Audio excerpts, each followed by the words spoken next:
Over the years, we have seen a rise in the level of participation from women in athletics.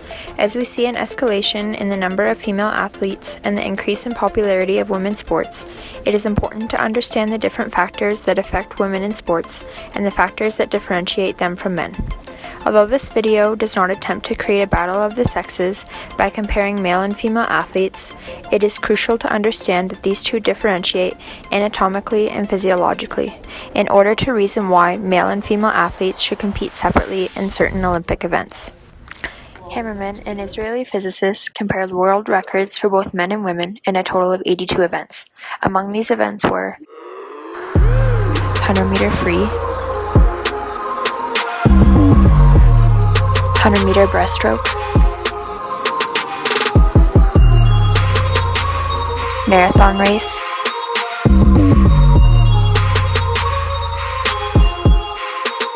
and the 100-meter sprint.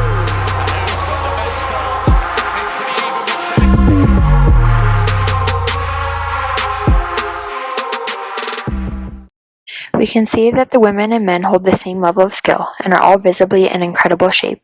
But it isn't all about what we see. Instead, we have to look deeper. A hormone called testosterone is a factor that influences the most notable differences between male and female athletes. According to Holshin, Marieb, and Ockert, testosterone levels in men are significantly higher than in women.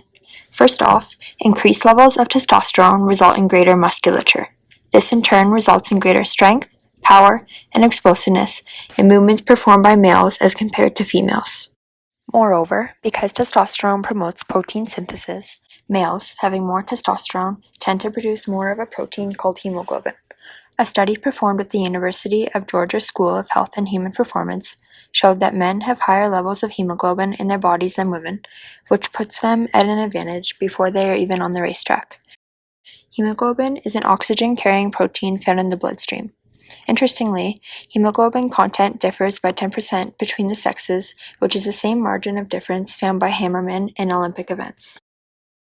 Another advantage that men have because of their internal makeup is their larger heart size than compared to the size of a woman's heart.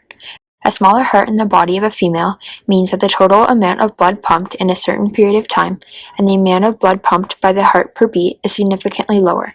Because of the difference in anatomy, this again puts men at an advantage when it comes to aerobic performance.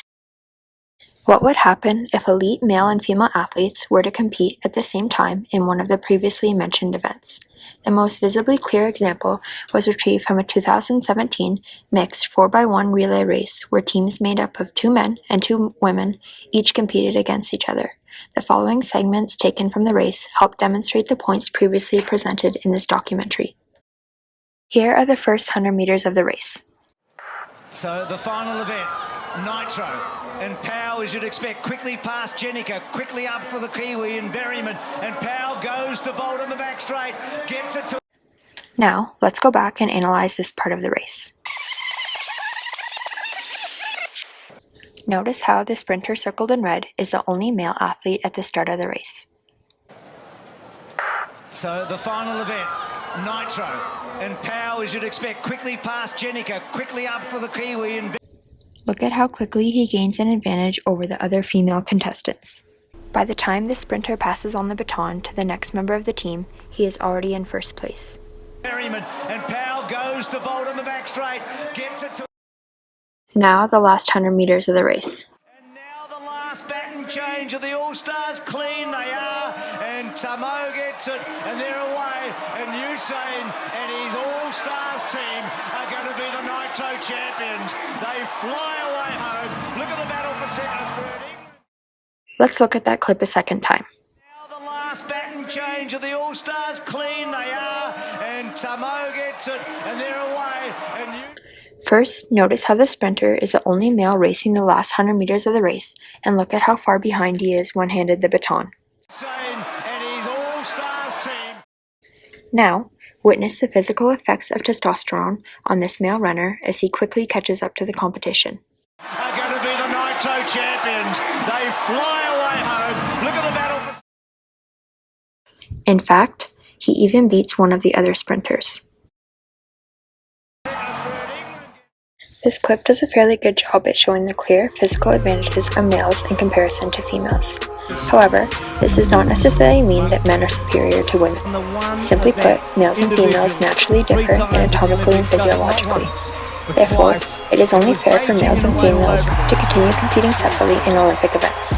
Thus, separate competition in Olympic events seems to present the most equal opportunities for athletes of each sex to stand out.